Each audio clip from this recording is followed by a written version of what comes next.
Leti, hola Gloria, Alicia. Vayan pasando al cine, que no podemos hacer como hacíamos durante 12 años esta vez. Esperemos que pronto podamos volver a nuestras noches de cine. Hola Liliana. Seguramente hay gente en otros horarios, en otros lugares,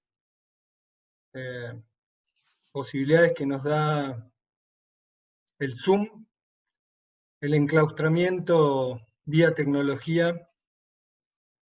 Gracias, Vir. Buenas noches, Martín, Gabriel Sousa.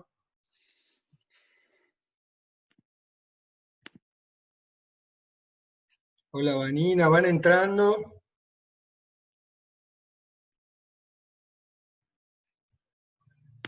Andrea, Liana, amigos.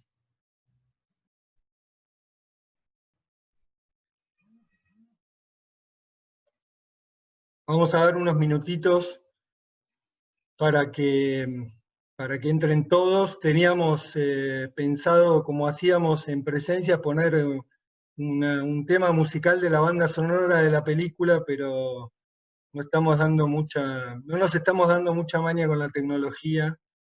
Ya le agarraremos la vuelta y lo haremos, para que mientras esperaban o mientras nos saludamos, suene parte de la muy buena banda sonora de la película que ya han visto, Home, Ana Piovano.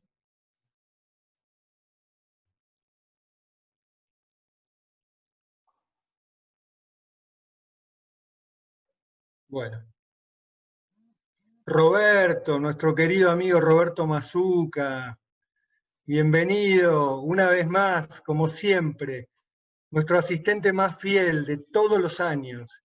Alguna vez vamos a contar algunas cosas. Un amigo del ciclo de Fierro, Roberto Mazuca. Bueno, vamos a dar comienzo. Espero hayan entrado ya todos. Los saludamos.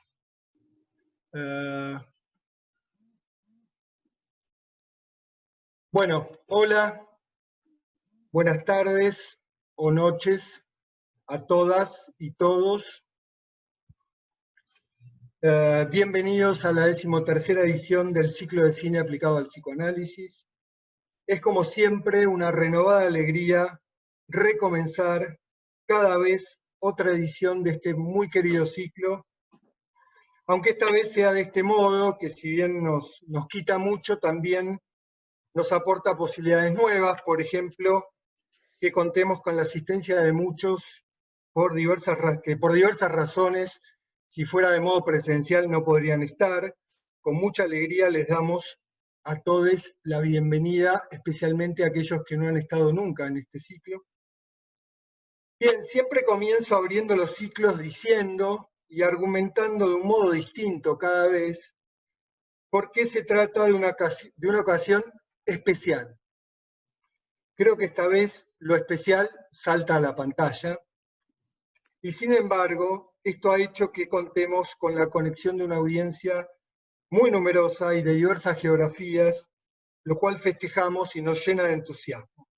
Y además podemos hacerlo refugiados en la seguridad confortable del hogar, del home, en pantuflas, por ejemplo, o como diría una maravilla a quien quiero muy especialmente, tomando la bebida preferida de Picasso, o sea, un zumo de albaricoque.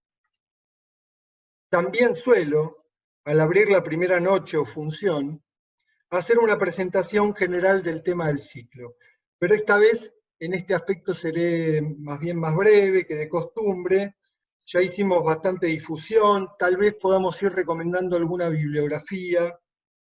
Iremos pensando en cada encuentro, pensando y conversando, y también porque en su tema esta edición tiene justamente algunas dimensiones particulares o especiales. porque además de que no veamos los films juntos en presencia, como hacíamos siempre, cada noche abordaremos algunas de las que Lacan, de un modo muy sutil, presentó como dimensiones de la otra cosa. Entonces, cada encuentro tomaremos una dimensión, y no será un tema abordado desde distintos films cada vez como fue en las 12 ediciones anteriores. Disfrutando esta vez, y se repetirá en algunos otros encuentros, la posibilidad de contar con algún invitado que no vive en Buenos Aires, propusimos pensar y conversar sobre un tema bastante virgen, bastante poco trabajado, incluso no muy trabajado entre los psicoanalistas de la orientación lacaniana, salvo casi exclusivamente por mi coequiper de siempre, Elsa Maluenda, a quien debemos la inspiración para haber elegido este tema para trabajar. Y hay que agregar la connotación y dificultad que presenta en sí mismo el tema y los films elegidos al mantener, digamos así, una relación muy estrecha con el acontecimiento planetario principal que nos conmueve, que nos acecha, podríamos decir, produciéndonos también diversas dimensiones de la otra cosa. Un poco de pánico, por ejemplo, como si ya no hubiéramos tenido bastante de eso, pero sobre todo cansancios y angustias. Por lo cual tomar estas dimensiones, y una por vez, a partir de estas ficciones, nos pareció un modo de conversar sobre lo actual, un poco sesgadamente, ¿no? De costado a cualquier realidad. En la relación del sujeto con el otro, o con lo otro, tanto hacia el misterio del otro escenario que habita en su inconsciente, como hacia esa fundamental otra cosa que inatrapable siempre se le escapa respecto del deseo, una de las particularidades de cómo Lacan propuso esos estados es que haya sostenido que para los seres hablantes estas especies de expectativas o de respuestas habituales se encuentran siempre ahí, latentes, y más aún, como organizaciones colectivas estables, casi de un modo intertemporal o universal, ¿no? Como si siempre los seres hablantes estuvieran cercanos a echar mano de las dimensiones de la otra cosa. Hoy intentaremos pensar algo nuevo o aprender de los comentarios que ha provocado el film propuesto sobre el enclaustramiento, algo que de uno u otro modo todos estamos de algún modo experimentando en estos momentos. Home, Hogar, el film que han visto de Ursula Meyer y de 2008, como habrán percibido, es un film bastante inquietante que uno podría decir nos va quitando a medida que avanza el aire, el oxígeno. Y no solo por la chifladura de esta mujer, que supuestamente no puede estar en ningún otro lugar que no sea en esa casa, en esa particular casa, y no puede dormir sino a condición de que no entre ningún ruido, sino, y más aún, por cómo, salvo la mayor de las hijas, los demás integrantes del colectivo familiar, y sobre todo su partener, están más que dispuestos a acompañarla en el cada vez más cerrado y asfixiante enclaustramiento. Bien, para iniciar esta conversación, contamos hoy con dos invitados de lujo. Los presentaré en el orden en el que los escucharemos. Benjamín Neistat es básicamente guionista y director de cine. Es varias otras cosas más. Y siendo muy joven, ha dirigido ya tres largometrajes. La muy premiada, sobre todo en San Sebastián, si investigué bien, Rojo, de 2018, film excelente que recomendamos enfáticamente.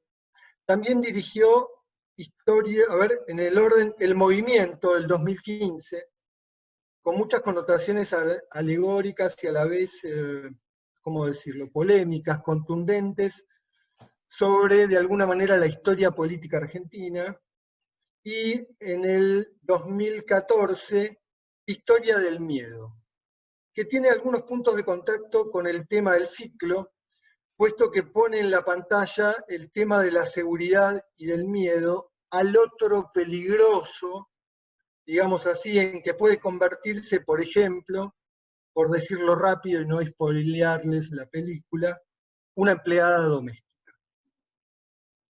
Bien, y para no demorar a quienes quieran conocerlo un poco más, además de escucharlo hoy, ver su obra y en todo caso googlearlo, les cuento que va a salir una entrevista en la próxima revista Enlaces, más o menos para octubre va a salir la Enlace número 26, que le realizó nuestra compañera Laura Carrara. Pero sobre todo lo que diría de Benjamín Neistat es que me da la impresión de que el cine y la cultura argentinos esperan con mucha expectativa su obra. Me parece que ya es y va a ser aún más un director sumamente importante para nuestro cine y nuestra cultura.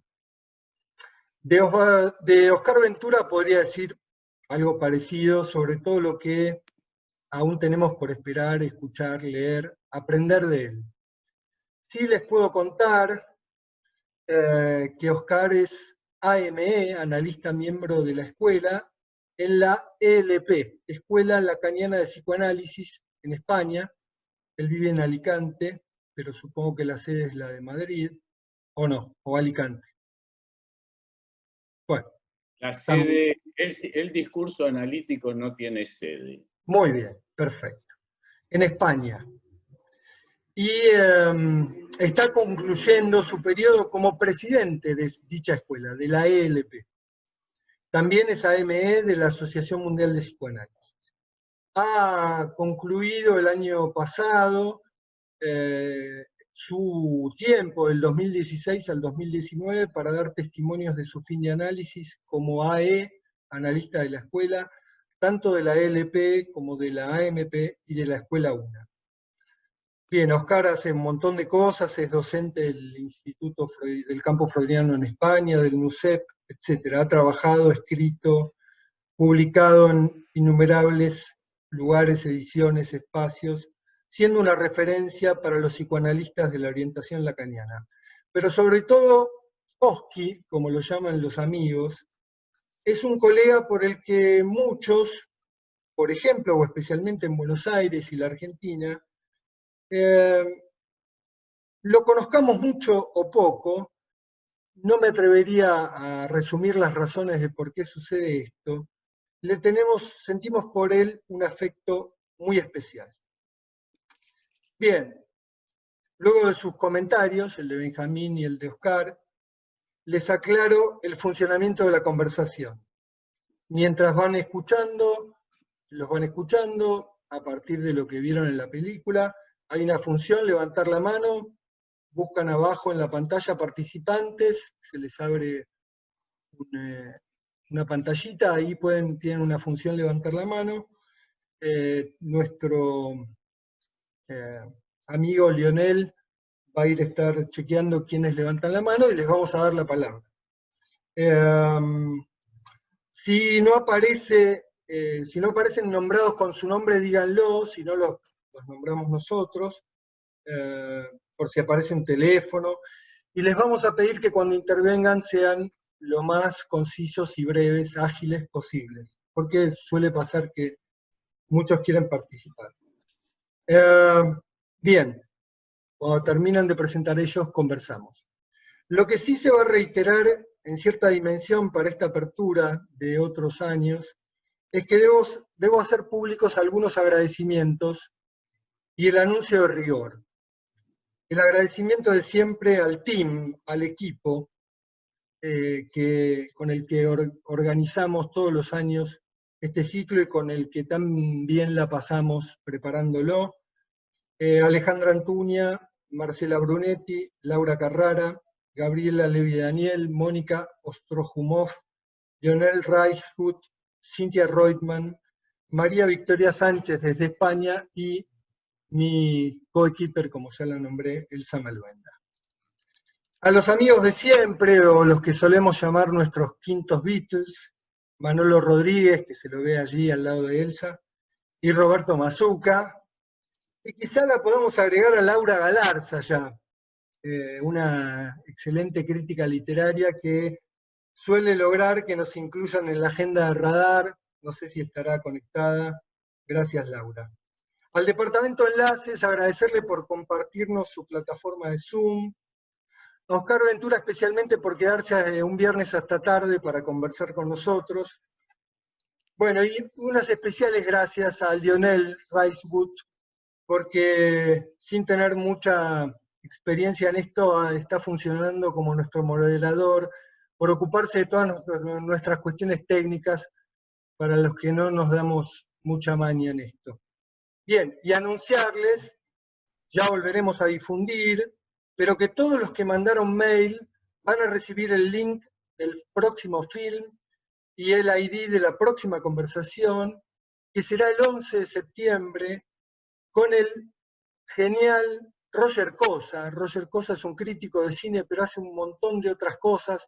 Está ahora acompañando en las noches, o estaba hasta hace poco, a Fernando Martín Peña en el programa de Cineteca, no sé si es el programa de la Cineteca o algo así se llama, ¿no, Benjamín? ¿Se llama así? Creo que sí. Cinemateca. Cinemateca, gracias.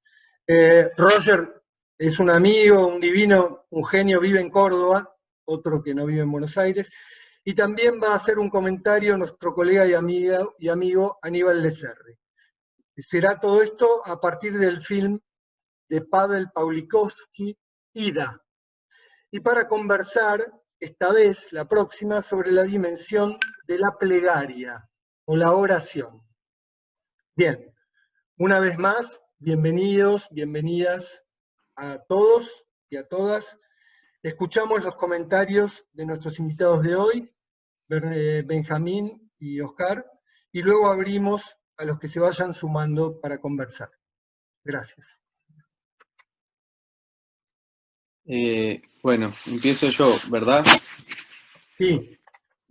Buenas noches a todos. Gracias, Pablo, por tu introducción, que es imposible cumplir las expectativas que haya podido generar, sobre todo ante esta audiencia de notables psicoanalistas y demás, que me resulta bastante intimidante, sobre todo porque creo que es breve lo que tengo para decir sobre Home. Me resultó muy interesante ver la película y tengo algunas cosas para compartir. Yo no la había visto, lo cual me parece que no es un dato menor, porque una cosa hubiera sido verla en otro contexto y otra es verla estando uno en esta especie de confinamiento en el que seguro seguimos de alguna manera, digamos, de más de una manera. Voy a valorarla un poco como película desde mi lugar de, digamos, de persona que se dedica al cine. Tengo que decir que me resulta una película que ha envejecido mal, que viene de una época reciente, digamos, no es una película vieja, pero sin embargo la encuentro como una película muy construida a partir de premisas formales muy estrictas, casi como un corset, que era algo muy común hace 15, 20, digamos, desde mediados de los 90 hasta no sé, en algún momento de tardíos 2000, digamos, y que seguramente siguen algunas corrientes, pero que se dejó de ver en lo que se llama como cine de autor, esas películas que están construidas tan estrictamente a partir de una premisa, ¿no? En este caso, la premisa es evidente, digamos, esta especie de situación familiar de enclaustramiento que uno no termina quizás nunca de entender, pero sin embargo uno queda atrapado rápidamente y va en esa especie de ¿cómo llamar? De exacerbación de la premisa hasta que, bueno, ocurre esa especie de libertad al final. Calculo que todos la hemos visto, así que no estoy arruinando la película para nadie. Sin embargo, decía esto al principio de que me resulta que ha envejecido mal porque la pienso de esta forma, no sé si compartirán. Si la pienso en términos anteriores a la pandemia, justamente el excesivo formalismo, digamos, me pone tan en evidencia esa virtud casi como de la película, esa voluntad de la película de ser como pedagógica y de decir, bueno, ves que la libertad, digamos, cuando salen caminando al final, que es la imagen a la cual todas las escenas anteriores son como deudoras de esa imagen final de la familia caminando en la ruta, y es como que uno tiene que tener un momento como espectador de revelación de que finalmente nuestras vidas que están cruzadas de mandatos y de cultura y de cosas que nos, bueno, de estrés o lo que sea que nos encierra cada uno en su formato particular, y que hay una especie de libertad que está al alcance de la mano y que no queremos ver o no nos animamos a enfrentar. Esta es mi interpretación, ustedes quizás la juzguen muy primaria, pero bueno, es la que pude hacer con mis herramientas, ¿no? Y decía que, bueno, cuando llego ahí como espectador, si bien me resulta poético y qué sé yo, mi pensamiento es qué programática que es esta película, es decir, bueno, llegué hasta acá, digamos, ¿qué me queda a mí como espectador? O sea, no tengo un lugar para pensar, para crear yo también una parte de la película después de verla. Siento que todo me fue dado, digamos, casi como si fuera una especie de tratado más que una obra de arte con la capacidad de generar un proceso emotivo. No es una película que invite a la emoción, o por lo menos no lo fue en mi caso. Y vuelvo a decir algo que les dije al principio y no es mucho más lo que tengo para aportar. Me parece que envejeció peor aún ahora en la pandemia, porque lo gracioso es que si uno la ve ahora, la película deja de ser esa especie de cosa atada a la premisa alegórica y se vuelve totalmente literal, porque ahora todos somos como esa familia, en cierta forma, digamos, confrontados, o no sé, o al recuerdo de una libertad, o al deseo de una libertad, que no creo que podamos volver a experimentar, seguro, de la misma forma que no la experimentamos antes de la pandemia, digamos. La libertad que no experimentaremos de acá en más es otra, pero no es la que no experimentábamos antes. Y en ese sentido la película me resulta demasiado obvia ahora que la veo. Entonces, como que no encuentro un lugar cómodo desde donde sentir esa revelación que la película me propone. Lo que no quiere decir que me parezca una mala película, digo, me parece, hay muchas, digamos, momentos que son hallazgos, la ruta, digo, hay un absurdo, y sobre todo lo que yo más rescato desde el punto de vista del quehacer es una interpretación, que es la del padre, el actor belga Olivier Gourmet, muy conocido por su trabajo con los hermanos Dardenne, que son los que prácticamente lo han hecho conocer. Se siente completamente libre dentro de las escenas, mucho más que el resto de los intérpretes, sobre todo más que Isabelle Huppert, en mi opinión. Me parece que el actor, de alguna manera, tengo la sospecha que luchaba contra ese formalismo que a mí me resultó como un corset, y me sentí más en una especie de frescura en cada escena que Olivier Gourmet hace cosas con su cuerpo, con su físico, invita por un momento a suspender las ataduras de la premisa. Bueno, estos son más o menos mis pensamientos alrededor de la película, ¿no? No tengo mucho más, me parece, para decir por ahora. Ok, gracias, Benjamín. Oscar. Sí, bueno, bien. Buenas noches a todos, todas. Todavía el formalismo de la lengua contemporánea no termino de subjetivarlo. Tengo una polémica con eso, habría que decirlo también. Pero bueno, es otra cosa. Agradezco mucho la invitación, Pablo, aunque sea de madrugada, está todo bien igual.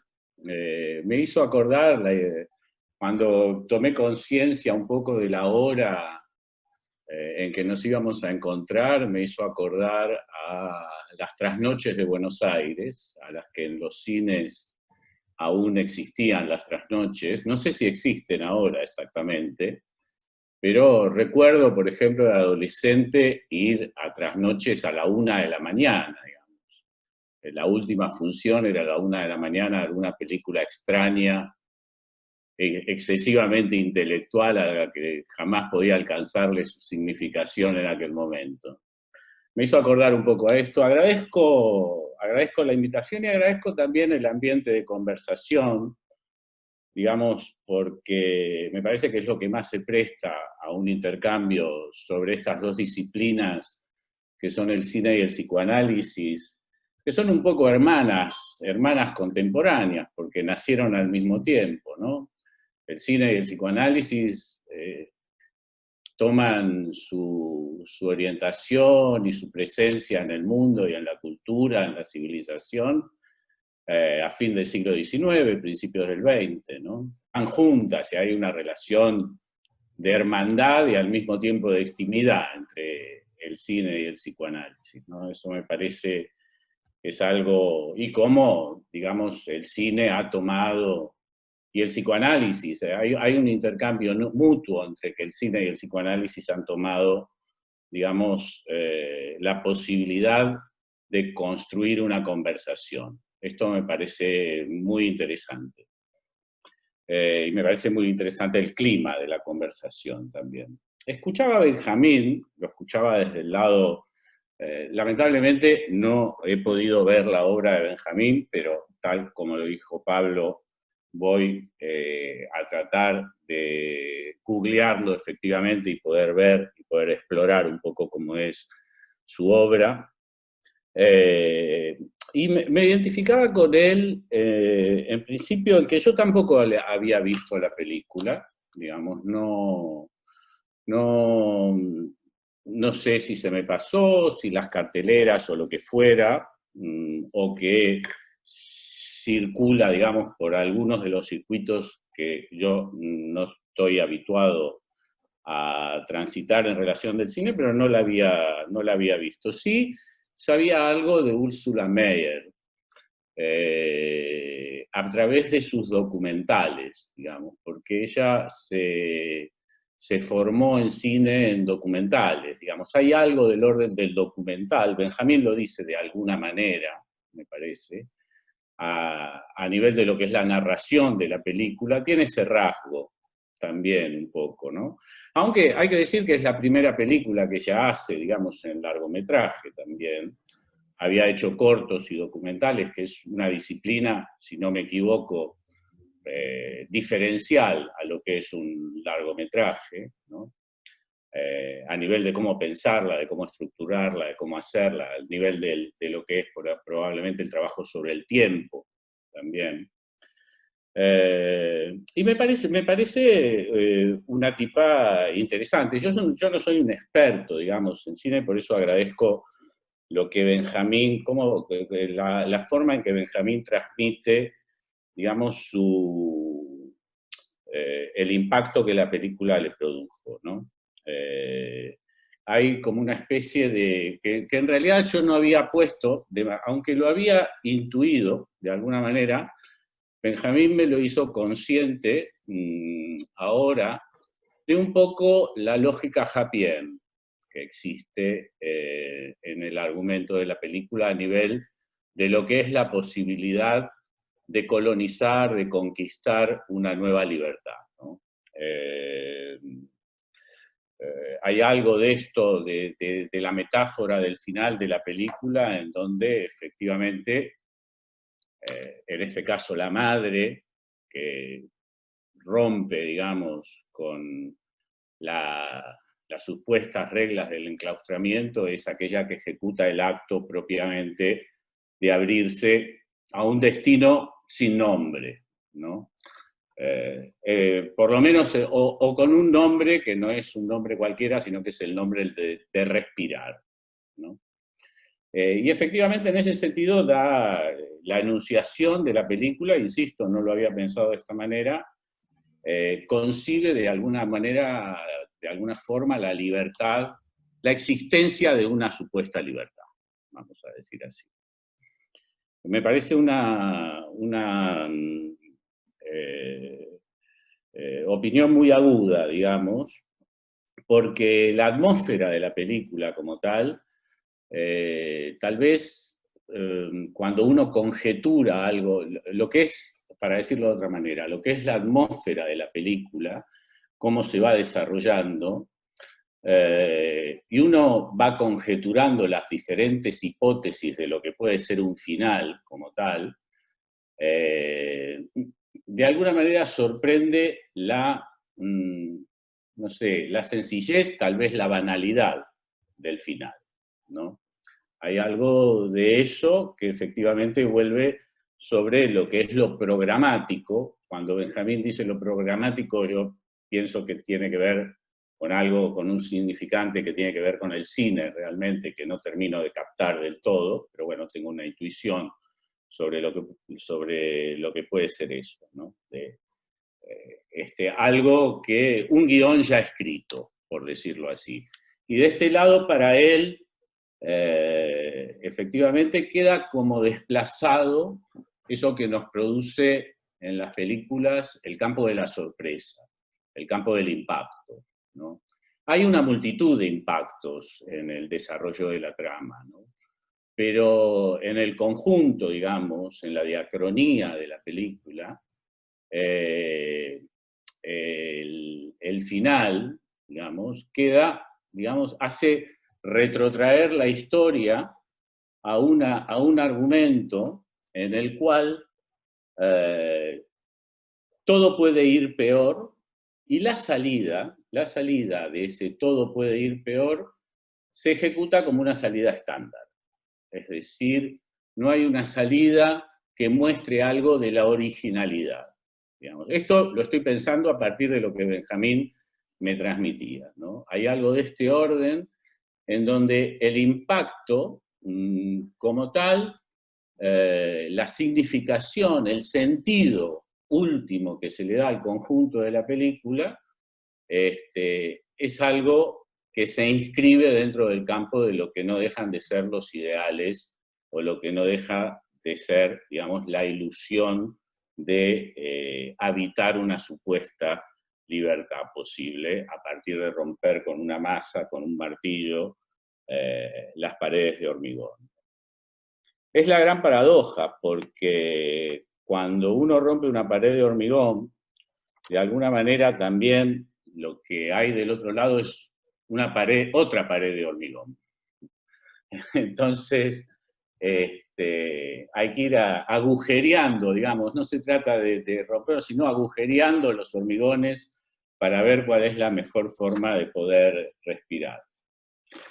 Hay algo, sin embargo, digamos yo como un espectador más, es verdad que hay una diferencia, como decía Benjamín, entre ver la película antes y ver la película, digamos, para comentarla, el impacto es diferente seguramente.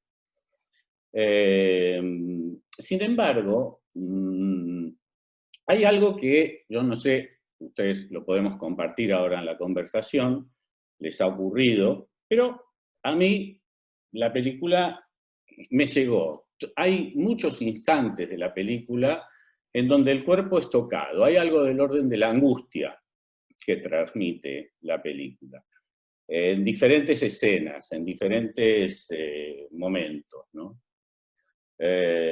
Yo creo que para pensarla desde un punto de vista psicoanalítico, y tal vez Benjamín en la conversación puedo expandirme un poco sobre un concepto un poco complejo, la película se inscribe en un litoral, se inscribe en un cierto borde. Y en este sentido me parece que es una escritura muy interesante, porque hay todo un desarrollo en la película que juega con los límites. ¿Sí? Hay, por ejemplo, la atmósfera de la película en sí misma transmite una familiaridad, una cosa íntima, casi rozando, digamos, con el erotismo incestuoso, por ejemplo. Transmite una forma de lazo entre cada uno de ellos, digamos que por un lado puede parecer en cierto sentido banal, o en cierto sentido un poco, ¿cómo decirlo?, cotidiano, ¿no? Pero al mismo tiempo, en esa atmósfera, también quedan implícitos los límites siempre de una manera difusa. Está el límite entre la autopista y la casa, está el límite muy claro, digamos, de las alusiones eróticas que se juegan en el plano de la película, intrafamiliares, pero que también marcan un borde, marcan un límite, se detienen en un cierto lugar, ¿no? Y a ese lugar difuso un poco, me parecía una forma de poder pensar los litorales, ¿no? Donde se escribe algo, donde hay algo, digamos, es en ese litoral, en ese espacio entre un lugar y otro, más bien indefinido, donde algo se puede escribir que toque el cuerpo, ¿no? Y me refiero, por ejemplo, digamos, a todas las vicisitudes, como ejemplo, digamos, a todas las vicisitudes que existen y que se van construyendo a partir, por ejemplo, del límite que pone el otro, que pone la autopista como tal, y las diferentes modalidades, las diferentes rutas que tienen que ver con poder cruzarla o no cruzarla, inclusive con los riesgos que se ponen en juego, e inclusive con ese lugar de otredad que está puesto ahí, ¿no? Hay algo, no vale la pena hacer la psicopatología de la película, no vale hacer la pena la psicopatología de los personajes, ¿no? Pero me parece que efectivamente hay algo, si queremos tomar una de las referencias de Lacan al enclaustramiento, que no son muchas, por ejemplo la del seminario, no la de los escritos, hay una dimensión de lo otro, de la otra cosa, que no es, habría que diferenciar, ahí tengo alguna nota tomada respecto a esto.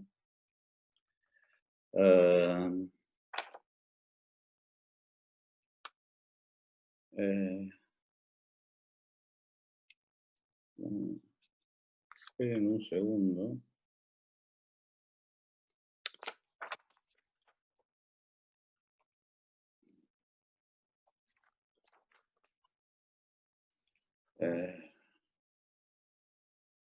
Bueno, no encuentro la nota, lo lamento, pero bueno, me vendrá seguramente habría que diferenciar entre otro escenario y otra cosa. Es decir, el otro escenario, la otra escena, digamos que es la frase clásica de Freud, se refiere estrictamente al inconsciente. Digamos, se refiere al lugar donde reside efectivamente otra escena reprimida, bla, bla, bla, digamos, todo esto, al inconsciente tal cual Freud lo hace existir, ¿no? Pero la otra cosa implica otra dimensión, digamos, si del lado del inconsciente, la otra cosa, el otro escenario, implica la metáfora, implica el relato, implica la lógica, la otra cosa implica más bien algo que se inscribe en el orden de lo real. Es decir, implica más bien algo del orden de lo imposible, algo del orden de lo que no se puede transmitir. Hay en la película algo de ese orden, que siempre se inscribe en ese litoral. No hay un pasaje al acto claro, no hay un desencadenamiento claro, no hay, digamos, una situación en la que escribir, hay antes y después, pero son antes y después que se van construyendo en la forma en que el relato de la película va ocurriendo, ¿no? Pero la sucesión de hechos son más bien en un sentido de continuidad, ¿no? Y transitan de alguna manera por este litoral en donde los límites de alguna manera están difusos, pero están.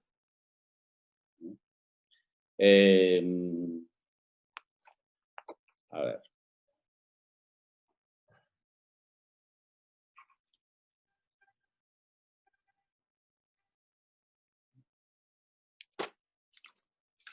Había algo, digamos, hay efectivamente la película por un lado encierra, digamos, una lógica del binomio, ¿no? Libertad, bueno, no libertad exactamente, pero enclaustramiento, no enclaustramiento, día y noche. Hay algo de lo circadiano, digamos, en la lógica de esta familia que quiere hacer consistir, y lo que se ve claramente es como esa supuesta familiaridad que quieren defender ante el otro intrusivo que viene a nivel del ruido, que viene al nivel de la invasión, digamos, fundamentalmente por el lado de la mirada y por el lado de la voz o del ruido propiamente dicho. Hay esta formalización de la defensa y vemos como poco a poco la defensa va exacerbándose, va produciendo cada vez más una relación a los cuerpos que tratan de defenderse de la defensa con objetos, hasta llegar a ese punto de exacerbación, ¿no? del que habla. Hay algo que Benjamín evocó de este punto de exacerbación a donde es llevada la cuestión de ir del repliegue sobre sí mismo, que implica un enclaustramiento, y en donde se ve que todas las relaciones banales, las conversaciones que había, en la medida en que había entre ellos, el enclaustramiento se va produciendo, va mostrando un punto de real. El enclaustramiento va de alguna manera despojando todos los velos que estaban todavía en la supuesta cotidianeidad del lazo social que la familia, del lazo intrafamiliar. El lazo social es muy relativo que había, digamos, esa supuesta normalidad, digamos, y esos velos se van descorriendo y aparece lo real más descarnado a nivel que el confinamiento va produciéndose gradualmente, digamos, como hay un cambio en todos los personajes, digamos, que empiezan a manifestar una calidad, unas calidades del afecto realmente inquietantes, ¿no? Inclusive la película es una gran alusión, hay algo muy alusivo, ¿no? En la película. Hay algo también atávico que Lacan no deja de nombrar en su comentario sobre el enclaustramiento en el seminario, ¿no? Que tiene que ver con esta modalidad del hombre de colonizar un espacio, cerrarlo, recluirse y protegerse de la otredad, por decir así, ¿no? Hay algo también de eso que evoca la película, pero sin embargo no es lo más interesante. Lo más interesante está puesto en el reverso de lo que es esa supuesta vida cotidiana, ¿no? Porque la película también es como un instante, es el retrato de una familia en un momento dado donde no hay un relato anterior, no sabemos de la genealogía de esa familia, sabemos que vive así hace 10 años, probablemente era su casa, no sabemos. Hay la inexistencia de ese relato, sino en lugar de eso hay ese impacto de esa secuencia que sucede entre la supuesta serenidad de estar sin la autopista a no estarla, ¿no? Y las vicisitudes que se desencadenan a partir de esa invasión. Pero decía que, bueno, eso gradualmente uno va percibiendo, no sin que eso toque el cuerpo, a mí me producía un cierto grado de angustia, de inquietud, por decir así, ver cómo se iban sucediendo las cosas, a qué límite iban llegando, hasta dónde Ursula Meyers iba a hacer expandir el límite, hasta qué lugar lo iba a poder hacer. Y me parece que me estoy extendiendo mucho. Para finalizar, me resulta algo muy interesante. Yo no sé de la asociación con la pandemia. Efectivamente hay algo que evoca de todo esto, hay algo que evoca en el retrato de Marion sobre el orden, la bitácora que ella lleva, digamos, de cuántos autos pasan, de cuánta intoxicación, de cuánto plomo, de cuánto tanto nos vamos o ellos se van a intoxicar de todo esto, el peligro de muerte que corren, cómo hay un desplazamiento del erotismo en una escena entre los hermanos, en donde hay algo, ahí se juega un borde, se juega un límite siempre, donde ella al final localiza en el hermano una pequeña mancha en la espalda a la que le atribuye que es el plomo en realidad el que empieza, digamos, a enfermarlo. Decía, bueno, más allá de estos detalles, más allá de estas vicisitudes y más allá de la pandemia, la película efectivamente no tiene una relación directa con la pandemia, ni mucho menos, hay algo que evoca lo contemporáneo, pero yo más que la pandemia, evocar, si tengo que hacer una evocación de evocar lo contemporáneo, es la frase de George Floyd, la frase que se hizo viral. Yo no puedo respirar. Digamos, esa me parece que es, si queremos hacer una extensión, una analogía posible, digamos, es ese policía poniendo la rodilla en una defensa, en una supuesta defensa policial para inmovilizar a un sujeto, poniendo la rodilla en el cuello de Floyd, y las palabras de Floyd, las últimas palabras de Floyd son "no puedo respirar". Eso sí me evocó algo realmente impactante, digamos, para pensar, porque hay algo en la película, lo dicen los personajes de distinta manera, sobre el "no puedo respirar", ¿no? Hay algo del que ese "no puedo respirar", y en ese sentido estoy de acuerdo con Benjamín, la lógica, la solución que se le da a ese "no puedo respirar", es una solución tal vez, no sé, débil, quizás. Es una solución de un cierto bucolismo, aunque sin destino, ¿no? De los cuatro por el campo, respirando. Pero que lo que no saben es que lo que están respirando también es lo real, por decirlo así. Lo que están respirando también. Entonces, tal vez sería interesante, digamos, para poder pensar los destinos de un final, siempre, ¿no? Los destinos de un final, sea de una película, sean de un análisis, sean de un texto. Digamos, poner el punto final es algo complejo. Estoy dificultándome yo mismo a mí mismo para ponérmelo ahora. Es algo complejo, en tanto y en cuanto cómo dejar en la enunciación que lo interesante del final siempre es un comienzo sobre algo nuevo, pero algo nuevo que no se inscriba en las mismas coordenadas de lo anterior. Digamos, es difícil porque la repetición es solo gracias a la repetición que algo nuevo se podría producir, ¿no? No obstante, hay un núcleo efectivamente de una inercia, de de la repetición, que no llamaría repetición, llamaría iteración, pero es entrar en otro registro de la conversación. Me parece que efectivamente pensar los caminos de la libertad tal como lo piensa la ideología, por decir así, bajo el concepto de libertad que tiene la ideología, es estar un poco en la nostalgia del pasado, ¿no?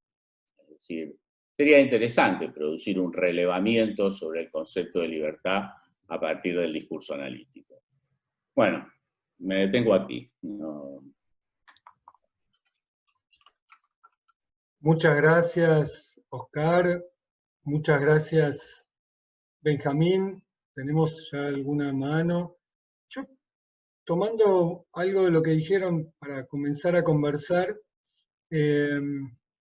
a mí me parecía que en lo que vos planteabas, Benjamín, por un lado, es cierto, ¿no? Es como, si yo entendí bien, la película te parecía tan cerrada en sus propios requisitos formales, que te resultaba finalmente obvia y que no escapaba poéticamente de dichos requisitos, que los cumplía.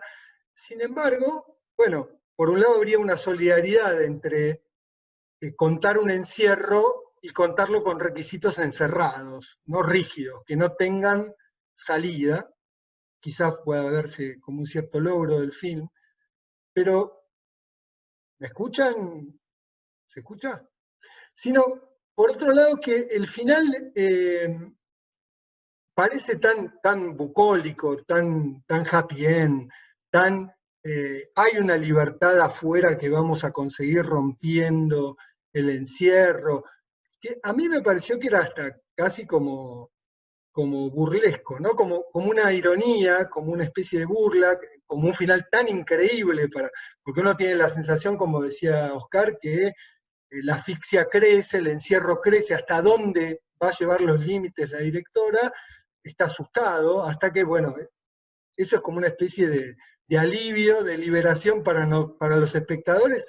Un poco a mí me parecía un poco ridículo, como fuera de los cánones de la misma película, no sé qué opinas, Benjamín, pero como dice Oscar, esos puntos suspensivos de ellos caminando hacia ningún lugar, no harían esperar que ellos no vuelvan a enclaustrarse en algún otro lado, digamos, que no vuelvan a respirar peligrosamente algún asedio del otro, o intentar no respirarlo en algún otro lugar.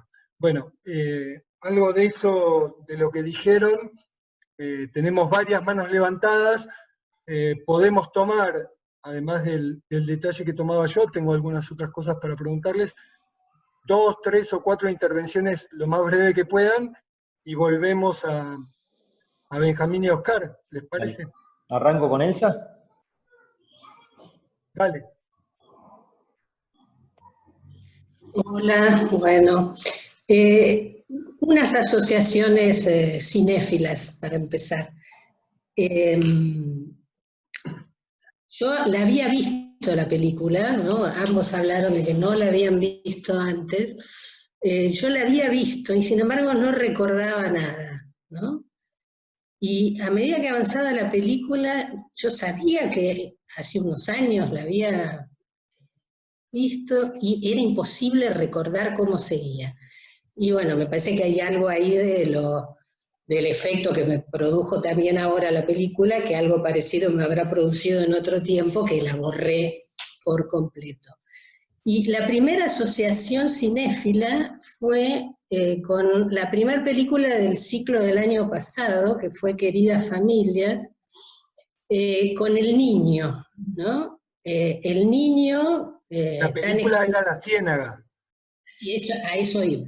Ah, okay. El niño de esta película me hizo recordar a ese niño en La Ciénaga, de Lucrecia Martel, que todo el tiempo estaba expuesto a que le pasara algo, y bueno, en La Ciénaga, no lo cuento para los que no la han visto, ocurre algo terrible con ese niño. Bueno, lo primero que pensé es, a este niño le va a ocurrir algo como aquel, pero no le ocurre solamente al niño, al menos en ese sentido.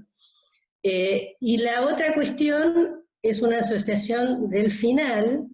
El final me evocó inmediatamente esa caminata en el campo, en este caso en la ruta, al final de una película de Buñuel, que si no recuerdo mal es El discreto encanto de la burguesía, donde los protagonistas de esa película, luego de una serie de vicisitudes, terminan caminando por una ruta.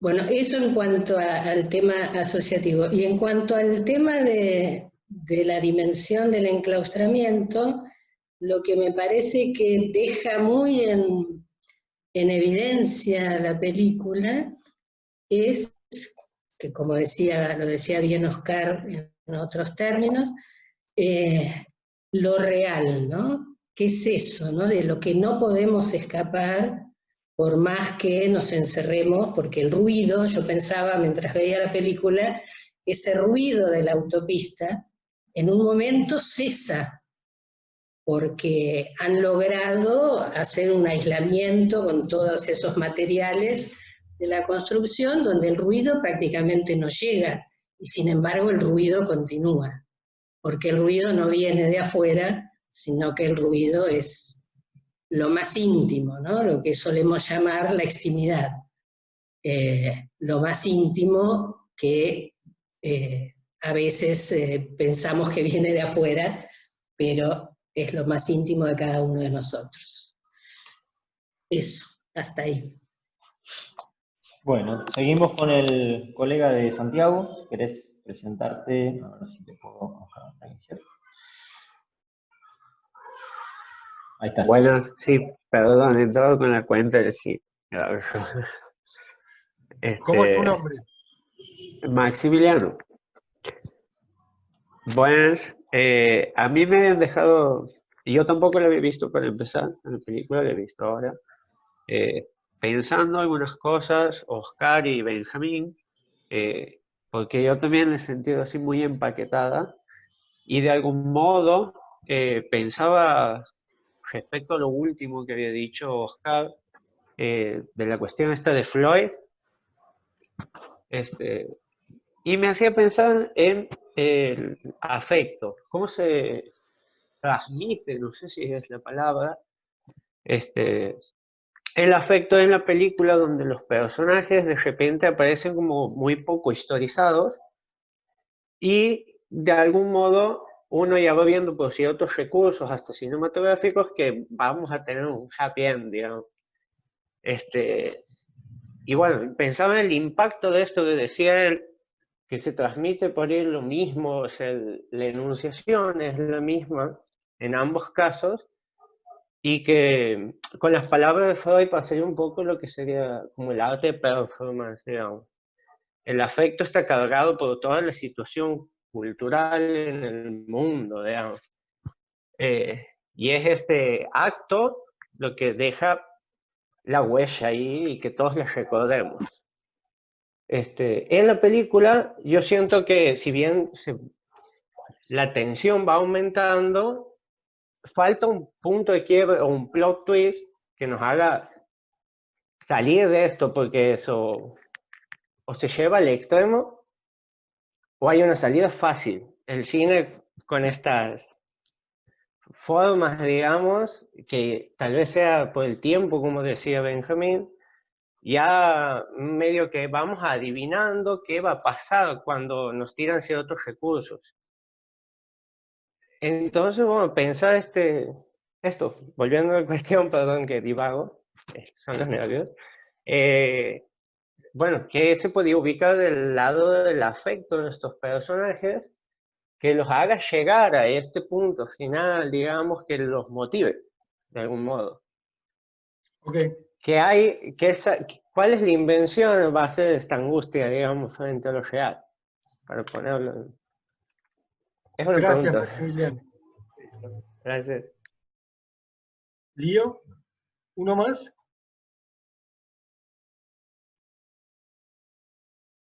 ¿Lionel? ¿Uno más? Ahí estoy abriéndole a Diana. Diana String. A ver. Diana String, ¿te podés desilenciar tu micrófono e intervenir? ¿Tenías la mano levantada? Si no, le damos la palabra a Gloria y aparece Diana. Gloria Axman, bienvenida Gloria. Le abrís, Lío. Hola. Hola Gloria. Bueno, muchas gracias. Siempre con ganas de venir, Pablo, vos sabés. Vos Y sos bueno, una de las que por fin viniste. eso, yo soy Bienvenida. una de las que por fin pude, gracias a este encierro, pude ir. Exactamente. Es así. Eh, eh, a mí esta película me pasó más o menos como a mi querida Elsa. ¿Cómo te va, Elsa? No la había visto, siempre estaba en mi cabeza, me la habían recomendado y era, la tengo que ver, y son de esas que pasaron y la veo. Para mí es una película magistral, es una película que para mí es un momento sincrónico en la vida de una familia, es como nos muestran un corte en la vida de una familia. Y en un punto determinado tiene unos guiños. Voy a hacer algo confesional. Mi primer marido era director de cine, me enseñó algunas cosas, no sé si pidiéndole perdón a Benjamín, no sé si esta película tiene algunos guiños, como por ejemplo lo que marcaba Elsa de una especie de homenaje al discreto encanto de la burguesía. Y creo que no guarda ninguna diferencia con En Discreto Encanto, que bien puede ser un homenaje a esa película, donde en El Discreto Encanto la burguesía marcha firmemente hacia ninguna parte. Y a mí me parece que esta familia es igual. Sale a respirar lo real yendo hacia ninguna parte. Porque también yo me preguntaba, cuando estaban perfectamente al aire libre, en qué encierro estaban. ¿Qué es esa casa en el medio de esa nada, al costado de la ruta, con esa piba en pelotas, mostrándole a nadie esa exhibición, a nadie en la ruta? Por lo menos tuvo sentido cuando pasaban autos. De hecho, se la llevó uno y a la madre le pareció tan natural. Entonces, me parece que ahí hay un punto interesante que nos cuenta sin palabras algo. El otro punto que nos cuenta sin palabras algo es cuando la segunda hija, la que contabiliza, se desnuda en un momento y le dice a la madre, bueno, viste, ya sé, no me miren, no tengo el cuerpo de la otra. O sea, nos cuenta algo de esa historia, con estas dos palabras. Y otra cosa que nos cuenta casi en ese borde sin palabras es cuando el niño dice, casi como pidiendo perdón, el niño no, pero que todos empiezan a mirarse, vi unos camiones. Y todos miran a la madre, como que de eso no se habla. O sea que eso cuenta de dónde viene esa familia sin palabras. Digo, hay una historia contada de un modo totalmente novedoso ahí, en ese momento puntual. Tendría mil cosas para decir, pero soy breve. Gracias, Gloria. Me parece que lo que trae Gloria es cómo el film muestra con esta cuestión de la amenaza de la autopista y los autos que están por venir, enclaustramientos que se producen adentro de las dinámicas de toda familia, que se van mostrando. Hay también algunos momentos que detonan, ¿no?, cambios, un mayor enclaustramiento, cuando el padre decide traer los víveres para las vacaciones, y cuando la madre ve a este niño que se pone en peligro y queda como en una situación de perplejidad, ¿no? Hay un momento que se le borra, aparece como una cámara lenta, un sonido brumoso, hay un momento en que ella cambia. Benjamín y Oscar, a los comentarios que hubo hasta ahora, ¿quieren responder, decir algo, agregar algo? A Benjamín no lo veo. dijo lo que tenía para decir y se fue. Hola Benjamín, ¿estás? Vamos a Ah, dejarlo a Benjamín. bueno, Vamos a sí, buscarlo. a ver si reaparece. Mientras vos, Oscar, ¿querés decir algo? Bueno, esperaba, sí, puedo decir algo. Con respecto a Elsa, digamos, me parece afortunada la analogía, digamos, que hace, bueno, no sé si es una analogía, sino lo que evoca, digamos, la película de Buñuel del discreto encanto de la burguesía, ¿no? No obstante, creo que hay una carga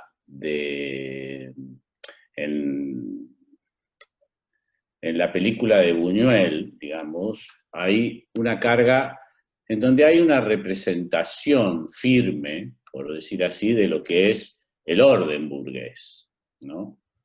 Hay una, o lo podemos decir de otra manera, hay una cierta carga ideológica puesta, siempre, digamos, en los márgenes en los que Buñuel juega, y creo que en el discreto encanto de la burguesía, y es lógico que sea de esta manera, hay una carga excesiva de sentido. Y en lo que hace Ursula Meyer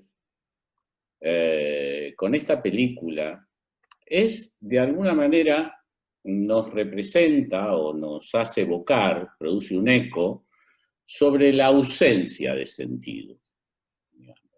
Tal vez lo de Buñuel se podría inscribir de esa manera, pero no obstante, digamos, hay ya la diferenciación propiamente que Buñuel hace de lo que es la vida burguesa como tal, y su renuncia o su supuesta renuncia, tiene una carga en la que se le puede ofrecer rápidamente algo del orden del sentido, ¿no? Mientras que esta mujer en esta película, y en diferentes momentos de la película, produce efectivamente algo de la ausencia de sentido. ¿Por qué digo esto? Porque lo que está comprometido, de alguna manera, no es tanto la cuestión estrictamente ideológica, porque ideológicamente se podría desplazar la película hacia el plano de la ecología, hacia el plano de un estilo de vida singular, digamos, hacia distintas opciones del estilo de vida, sino que creo que interroga algo en un sentido más profundo, digamos, el sentido de la vida misma, ¿no? Y cómo se va destituyendo de alguna manera ese sentido, cómo va declinando a partir de ya no poder soportarse en las coordenadas habituales, por ejemplo, con las que empieza la película, de una cierta regularidad, de colegios, autobuses que van y que traen y vienen a los chicos, el padre que va a trabajar con su uniforme de la enigmática, del enigmático trabajo que tiene, pero que lo tiene. Digamos, hay algo de eso que se va disolviendo y va produciendo un interrogante de otro orden, digamos, se introduce una carga de profundidad diferente, ¿no? Que es una interrogación misma sobre el sentido como tal. El sentido del discreto encanto de la burguesía es más bien, se inscribe como salir del corset burgués en relación a que hay una posibilidad distinta. Lo interesante aquí, me parece, es que hay una indeterminación, y que es algo muy contemporáneo, hay una indeterminación de la salida del discurso.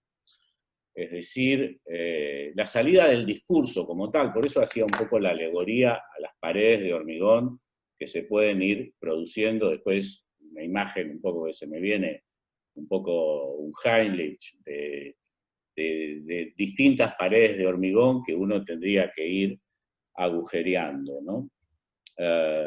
Y me parece que es interesante por lo menos a nivel de lo contemporáneo, poder leerla a partir más de la ausencia de sentido como tal, y de las formas, digamos, inéditas, innombrables, que va produciendo, si queremos poner la lupa, digamos, lo que es el supuesto ideal, sea cual fuere, de una familia, sea cual fuere su condición, sea cual fuere su lugar, fuera cual fuere su hábitat, digamos, ese núcleo que se llama familia, cómo de alguna manera en las coordenadas de la contemporaneidad han ido destituyendo ese sitio, lo han ido erosionando, lo han ido haciendo estallar, ¿no?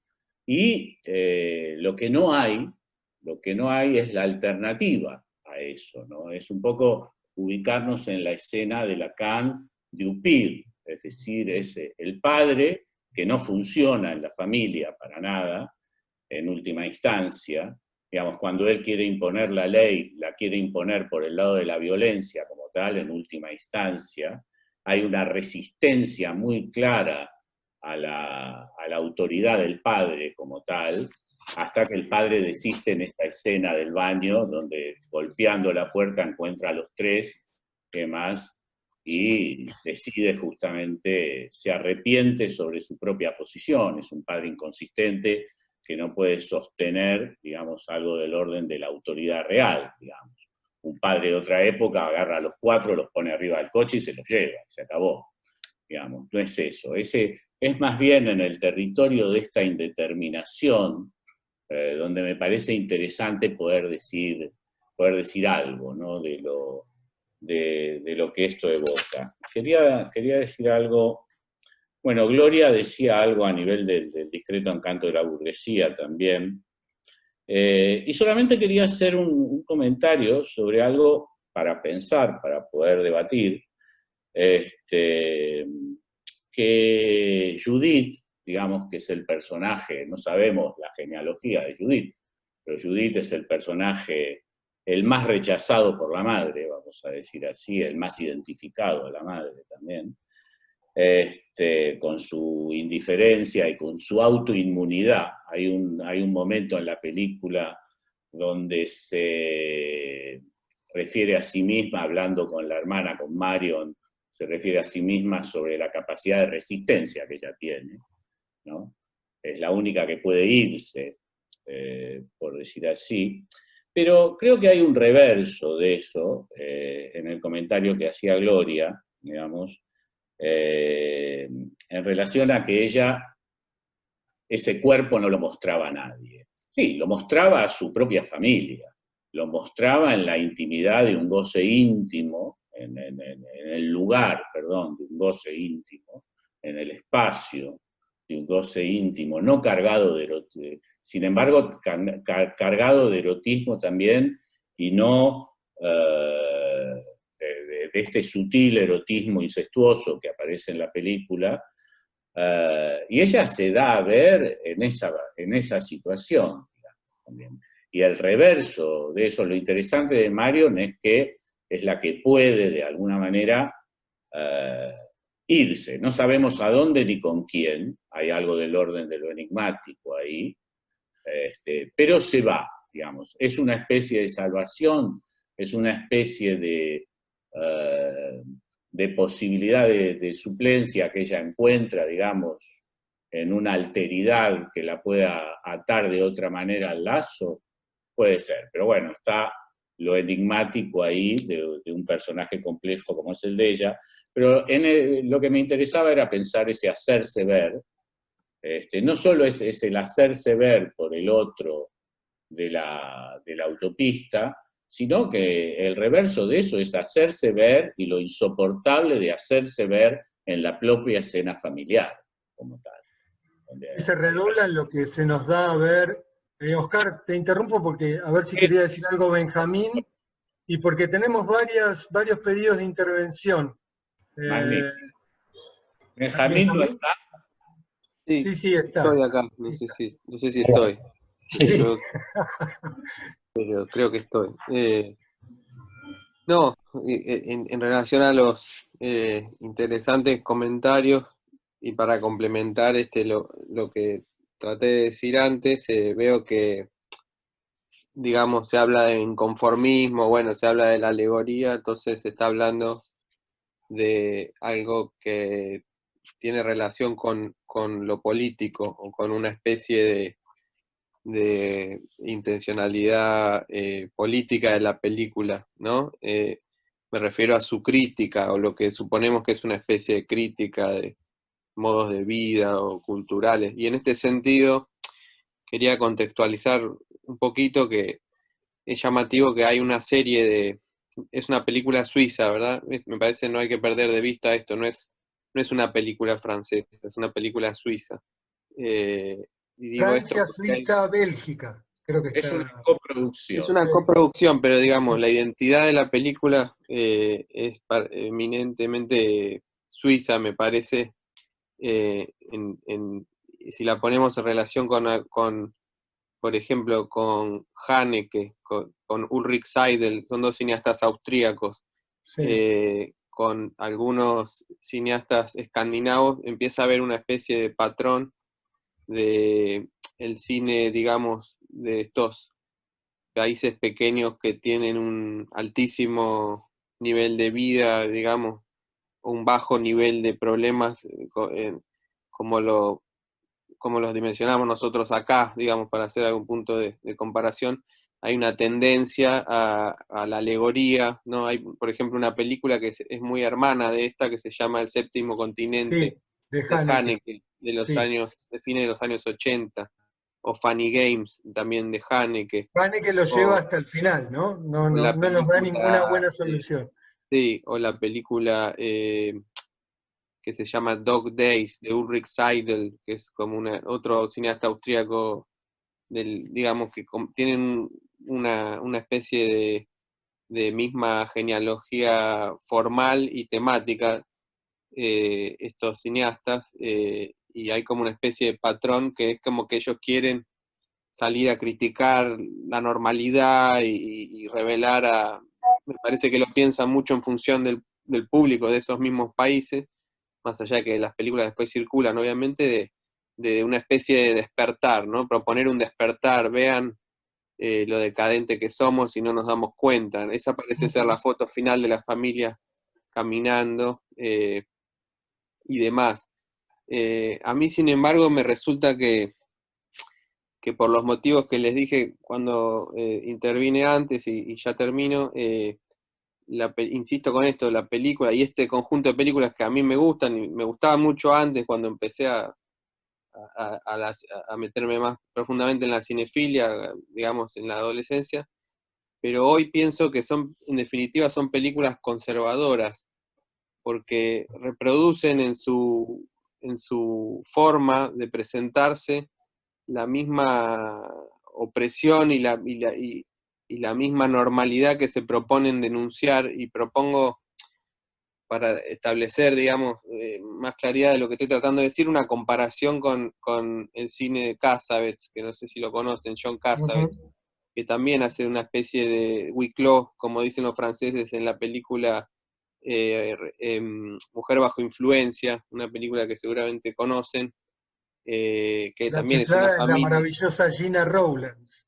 Exacto, que es una Sí, película que también transcurre casi toda dentro de una sí. casa, que era la casa del propio Cassavet, con una familia que está encerrada, que no sale y que también está en una Ujú. especie de neurosis de no poder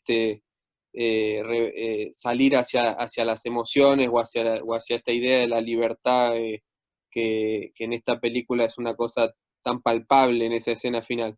Pero lo que yo rescato y admiro de Cassavetes y de otras y otros cineastas como él es que en Cassavetes la salida es hacia adentro, no es hacia afuera.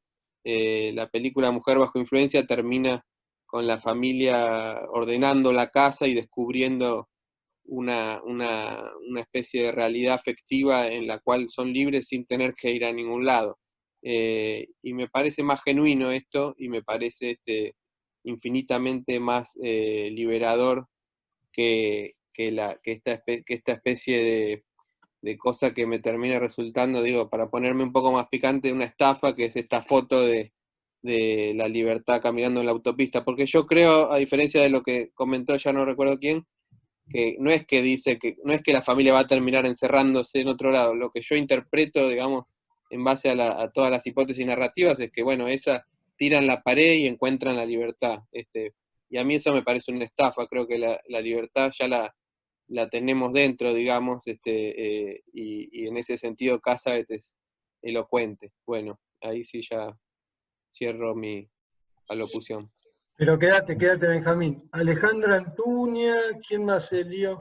Sí, ahí empieza. Sí, empieza Ale.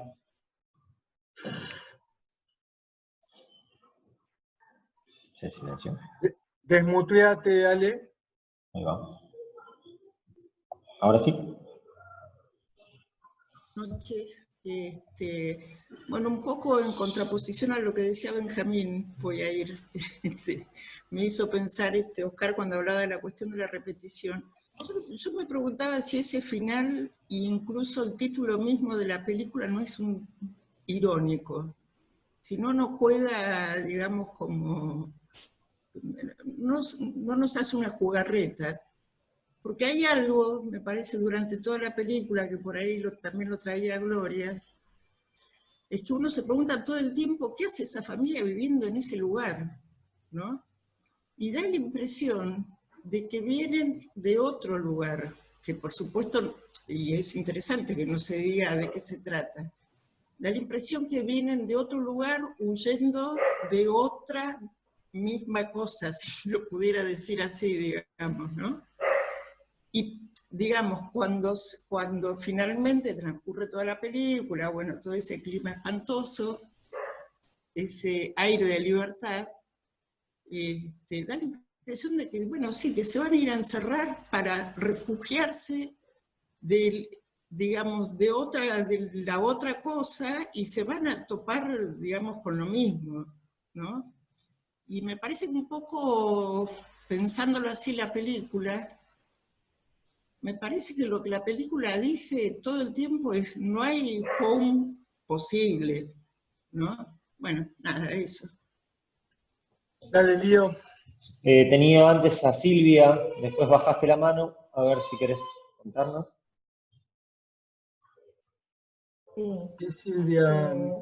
Yo Sí. soy Silvia Daniela, soy de CID Santiago del Estero. Bienvenida. Gracias, muchas gracias por permitirnos compartir con ustedes. A mí me ha hecho acordar otra película que no puedo recordar, pero no, el nombre, donde un padre, cuando muere la madre, se lleva a todos los chicos en un colectivo como un lugar, como una selva, y les ordena la vida, les enseña, y después tienen que retornar. El Capitán Fantástico, Capitán Fantástico. Ajá. Y pareciera que mientras eran niños, esa endogamia medio que funcionaba.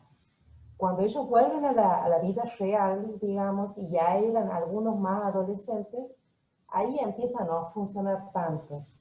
Y aquí eso me suena a que también hay algo mientras el niño en esa endogamia, en esos límites difusos entre esas cuestiones ahí medio incestuosas, es como que transita sin tanto inconveniente. Pero no así tanto la más adolescente, que tiene otras inquietudes. Es como la autopista. Claro. Pero cuando ya es, y esta madre que pareciera que mientras están todo adentro de la casa es familia, porque cuando sale, la que se va ya no es más familia, nadie más pregunta por ella, es como que hubiese dejado de ser familia. Entonces ahí hay algo interesante de qué es familia, porque qué es familia para ellos, ¿no? Y me llama la atención también al final como los otros, porque pareciera que esa libertad no funcionaba como familia para ellos. Y bueno, y ahí termina la película medio como rara. Bueno, y que el niño empieza a hacer síntomas, diríamos, cuando viene en eso, cuando la cultura viene, cuando y en el afuera, ahí es lo llamativo que ahí hace síntoma, empieza a hacer síntoma él, empieza como orinarse, como, bueno, tal vez porque toda la familia se desestabiliza. No es la palabra, pero como que hay, bueno, eso nomás. Gracias, Silvia. Ana, ¿Cintia? perdón. Perdón. Ana Piovano. Dale. Hola, ¿qué tal? De La Plata. Hola, Hace Ana. poco. Bien. Bueno, retomo un poquito los comentarios anteriores de Oscar y de Gloria. Creo que es una película, la vi a último momento, casi a contrarreloj. Es una película sutilmente irónica. Y hay una escena que a mí me impactó mucho, que es aquella en la que cruzan primero todos los cruces para la autopista, ¿no? Pero esa escena en donde cruzan el embotellamiento y la madre les dice que no miren. Y van a hacer un picnic a un campo, y esa no es la vida. Y otra marca que me parece interesante, justamente, es la búsqueda de las marcas en el cuerpo que tienen. Todo el tiempo buscando esa hermana del medio, tratando de contabilizar y de ir ubicando las marcas en el cuerpo. Cuando lo escuchaba a Oscar decir, hacer la referencia al no puedo respirar, recordaba el final de uno de los artículos, de los últimos artículos de Eric Lorán en el marco de la pandemia, que es nuestros cuerpos importan. Creo que hay algo en esta familia que coincido, una vez que la mayor se va, ya queda fuera de la familia, que se tramita a partir de esa búsqueda de marcas en el cuerpo, de eso que es de adentro afuera, lo éxtimo. No más que eso. Nuestros cuerpos importan, hace una alusión probablemente a Butler, y en ese cruce ahí pareciera haber un recuerdo, a mí por lo menos me lo produjo, a los argonautas de la cosmopista, no sé si lo digo bien, desde Cortázar, ¿no? El dofén amarillo que se encuentra, ese cruce es el reverso, es lo contrario de lo que cuenta Cortázar, me parece, o cómo termina el cuento de Cortázar. ¿Quién sigue? El libro de Cortázar más bien se escribe en la lógica de las road movie. Sí. Es una experiencia de transitar la ruta. Sí. Aquí, la misma Ursula Meyer dice que justamente para ella la película es el negativo de una road movie, ¿no? Exacto. Me parece interesante que hay un anclaje. Tal vez la referencia a Cortázar, hay un par de referencias a Cortázar muy interesantes. Una es el cuento La autopista del sur, de la cual se ha hecho una película italiana magnífica, no recuerdo exactamente el nombre ahora, pero bueno, tal vez me venga, recreada en el cuento de Cortázar, La autopista del sur, que evoca el momento del embotellamiento, que es el momento efectivamente donde Judith logra irse, ¿no? Pero tal vez la referencia más profunda a Cortázar es Casa Tomada. Claro. Es decir, donde efectivamente lo que se puede percibir es la lógica de un otro invasor que va tomando, colonizando espacios en los cuales se va perdiendo, en el caso de Casa Tomada, digamos, la posibilidad de seguir habitando el mismo espacio, y en el caso de aquí también lo mismo, pero en el sentido de un enclaustramiento que tiene que ver con la respiración, ¿no? Incluso hay un momento que hay uno que quiere bajar y el padre le dice, no, no vayas, porque ya es un desastre, ¿no? Ya la planta baja está tomada, ya no se puede habitar. Bueno, en el cuento de Cortázar. No, en la película hay un momento en que ella tiró toda la comida, se echó a perder, ella se desmayó ya, y hay uno que quiere, al niño quiere bajar, o la hermana, y el padre le dice, no bajes que ya, ¿no? Ya. Sí, es curiosamente esas escenas que son las más inquietantes, en donde uno esperaría el punto de invención, es donde nos encontramos con la ausencia del punto de invención. Uh-huh. Es decir, hay algo de esto, ¿no? A ver, Oscar, después seguís. Tenemos varios y después retomás lo que tenías. Eliana, Nicolás Cintia. Bousonio. Sí, Cintia. arranca Cintia cortito y seguimos con... Dale. Hola, ¿qué tal? Buenas noches. Bueno, encantada de estar haciendo este ciclo una vez más en este modo pandemia.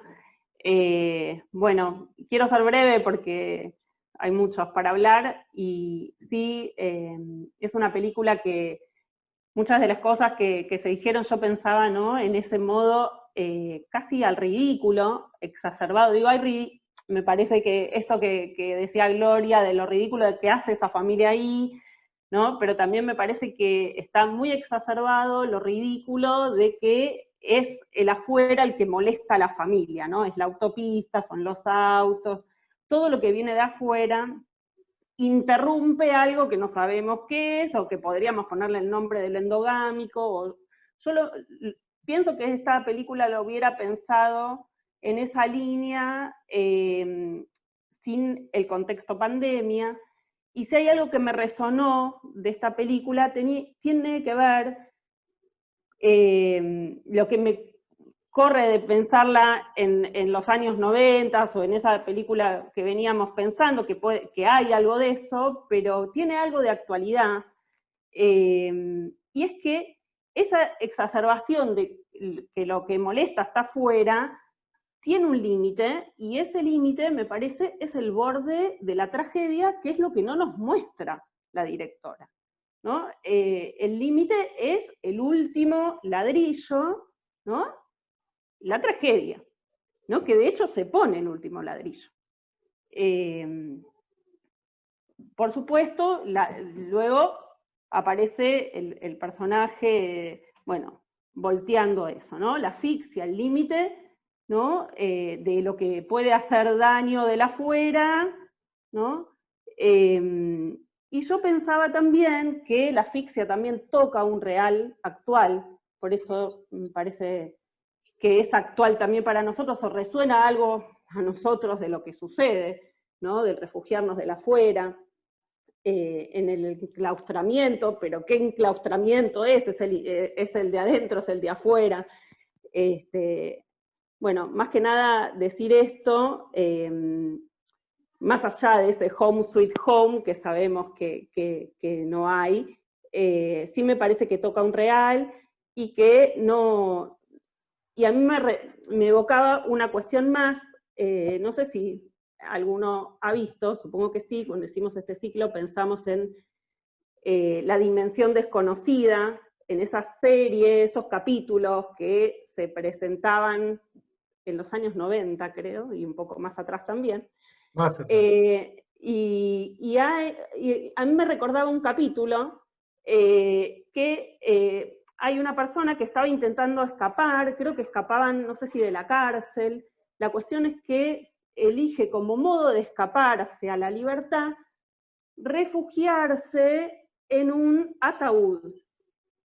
Y lo que aparece como siniestro de ese capítulo es que allí, cuando él estaba consiguiendo la libertad, se cierra la tapa con el tipo vivo, lo cual despierta lo más, digamos, siniestro que puede pensarse, ¿no? Y a mí esta película me evocaba algo de esto, ¿no?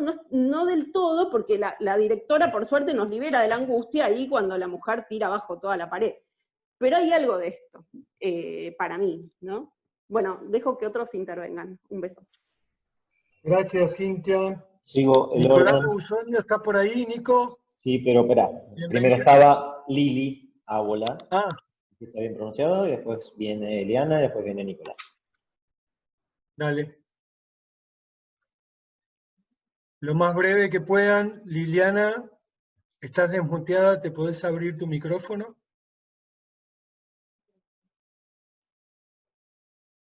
Mientras le digo a Benjamín que no tenemos por qué, que la conversación no tiene por qué cerrar en que pensemos exactamente lo mismo. Me parece genial que seas picante y que no estés de acuerdo con nosotros.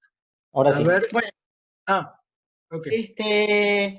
No, lo que quería comentarles es cómo la impresión que me dio a mí la película, que yo no la había visto en otro momento, me evocó a varias películas, ¿no? Pero en principio, el tema del aislamiento, a mí me sonó a la cuestión como de marginalidad, porque ellos estaban como al margen de la cultura de un mundo que no sabemos de qué se trataba, porque aparece la escena en ese lugar al borde de la autopista. Y cómo habían construido una realidad para mi gusto irreal, que era el escenario perfecto para el despliegue de esta como locura materna, que a mí todo el tiempo me traía la palabra estrago. Estrago en relación a los hijos, estrago en relación al marido, y donde de una manera u otra el marido era el adulto que podía correr de ese juego, pero estaba como pulverizada esta función del padre, me parece. Y cómo en la medida que avanza la película, sobre todo cuando empieza a terminar de construirse la autopista, la locura de ella se exacerba de alguna manera, con esto de los ruidos, de volver a buscar el silencio, de que no haya luz en la casa, y se empieza como a tapiar todo. Digo, me centro en ella porque cada personaje tiene otra cosa diferente.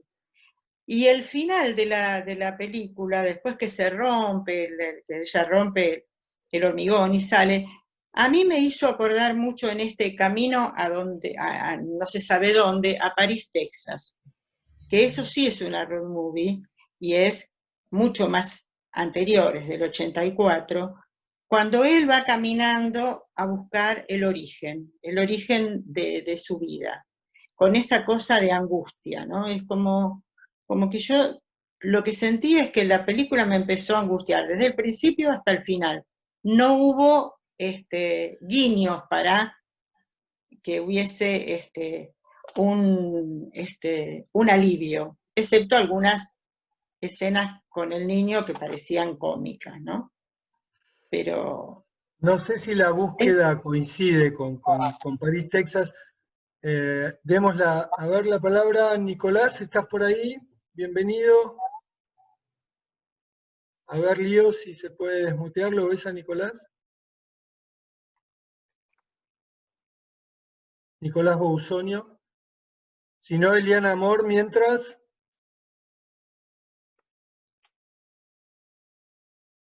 Que la tenía, la estaba viendo a Eli. Ahí está, Eliana. ¿Yo? Hola, Eliana. Hola, ¿cómo están? Hola. Bueno, en principio decirles que a mí el final no me evocó ninguna libertad. Me permitió respirar solamente. O sea, nos alivia, me parece, el final de la tensión que viene creciendo durante toda la película. Pero un poco retomando, ya lo dijo Cintia y esto que decía Oscar también, ¿no? Hay una ausencia del punto de invención, y en ese punto uno no se encuentra con un final feliz, me parece. Más bien con unos desarraigados, porque terminan caminando solos por la ruta, ¿no? Uno no sabe a dónde van, y que consuena también en este punto que decía Oscar de este padre carente, ¿no? Me parece que ahí no hay ninguna perspectiva, ¿no? Lo que tenían era ese encierro, y sin ese encierro no queda claro a dónde van, ¿no? Eso esa tensión que tiene toda la película me hace acordar a la escritura de Samantha Schweblin, y me recordó a una frase de ella que dice que la familia es la primera tragedia que nos pasa, ¿no? Y bueno, me parecía que esta película eso lo explotaba al máximo, ¿no? Y que toda esa defensa del exterior como lo malo, no era nada comparado con lo siniestro del hogar. Gracias, Eli. Eso. Nicolás apareció, si no, tiene la mano. Sí, ahí está, ya desmuteado, Nicolás. También. Sí. Bueno, en principio, muchas gracias por perseverar con este invento que lleva ya muchos años, y yo estoy como Gloria, porque pocas veces. No, pero vos viniste y hiciste un Yo comentario. vine, fui, Por única vez. fui y vine, sí. No te quedaste encerrado. Más de una vez. Pero poder encontrarlos acá, la verdad que me gusta mucho, porque además la conversación permite darle un relieve a la película. Me gusta más la conversación que la película, que me resultó muy inquietante, ¿no?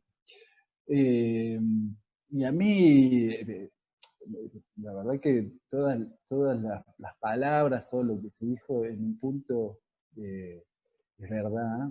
Y a mí lo que me evocó como algo más la película es la dimensión de la fobia. Pensaba ese inicio feliz, ¿no?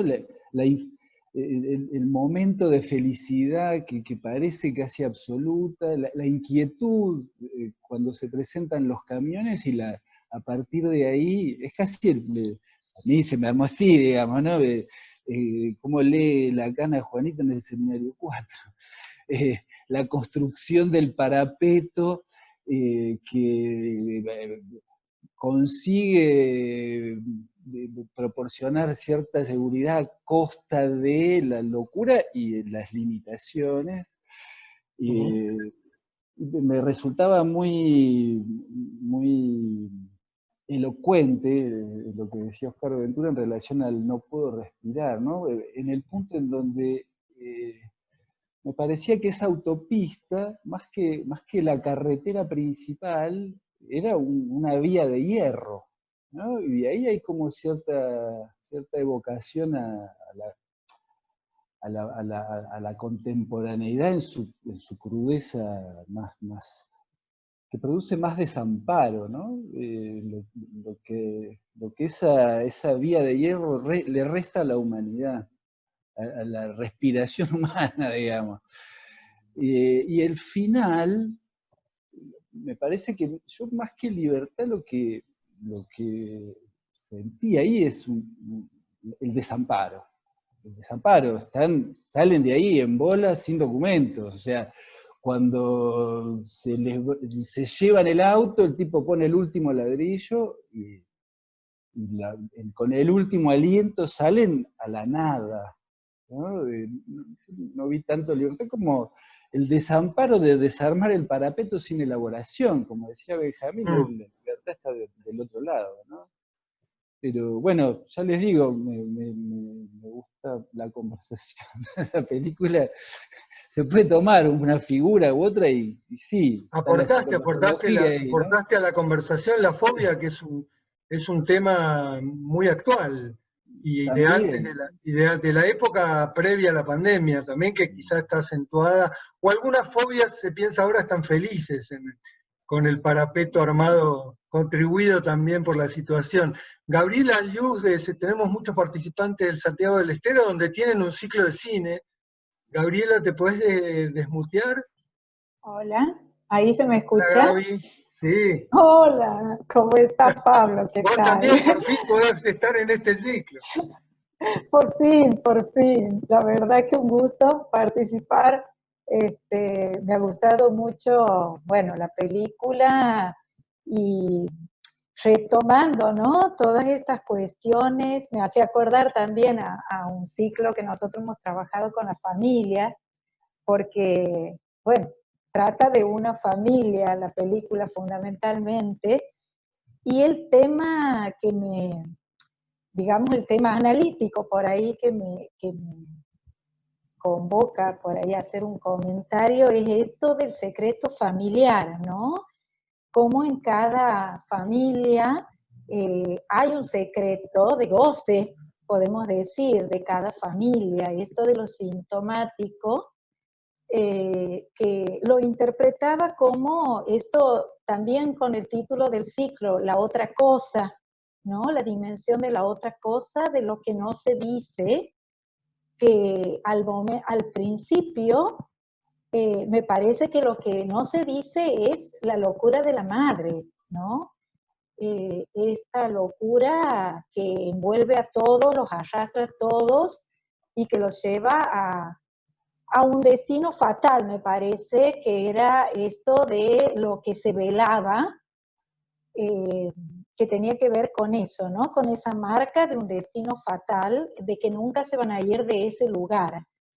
Y cómo después el detonante lo veía en este comentario del niño, cuando dice visto camiones, me parece que eso es un impacto que marca después el desenlace de cómo eso que está velado empieza a salir a la luz de forma trágica, por supuesto.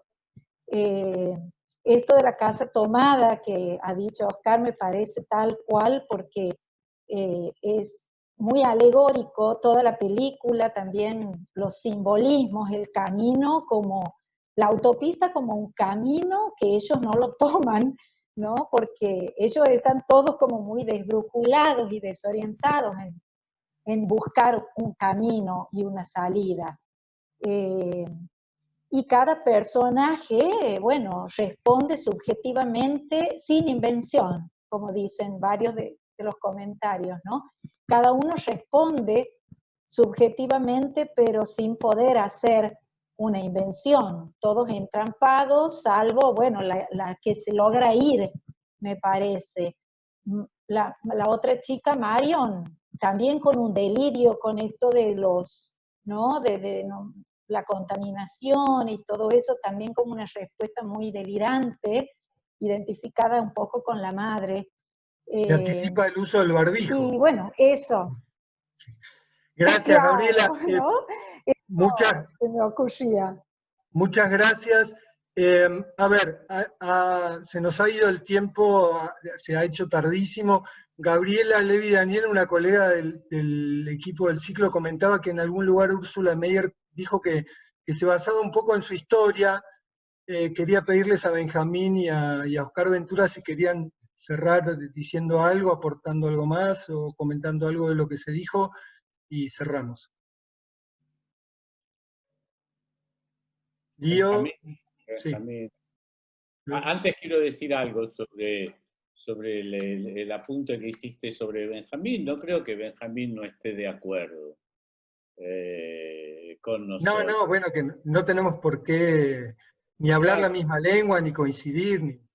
Sí, no, pero me parece muy interesante porque, digamos, entre la pluralidad de cosas que Benjamín transmitió algo que nos concierne mucho y que es muy interesante escuchar de otros discursos en un sentido amplio, porque hay una interpretación amplia de eso, pero también hay una interpretación que nos concierne muy analítica, digamos, porque Benjamín puntuó la cuestión del final y de alguna manera al poner el acento sobre el final, pone el acento sobre algo que es verdad, que la película transmite, y es algo del orden del sentido del relato. Es decir, si hay algo que nos puede permitir, en relación a pensar los finales de las cosas, es cómo desplazarse, cómo inscribir algo, o cómo escribir algo en el lugar del final. Y siempre es un lado singular ese. Tanto pienso para un director de cine como para cualquier sujeto, ¿no? Siempre que un final se produce, hay algo, si se tiene los suficientes recursos, a captar como absolutamente inédito, ¿no? Y lo que de alguna manera nos transmite Benjamín es esta cuestión diciendo, él lo dice con su enunciación, digamos, con el modo que tiene que decir, no hay algo que de alguna manera no esté ya escrito en el relato como tal, ¿no?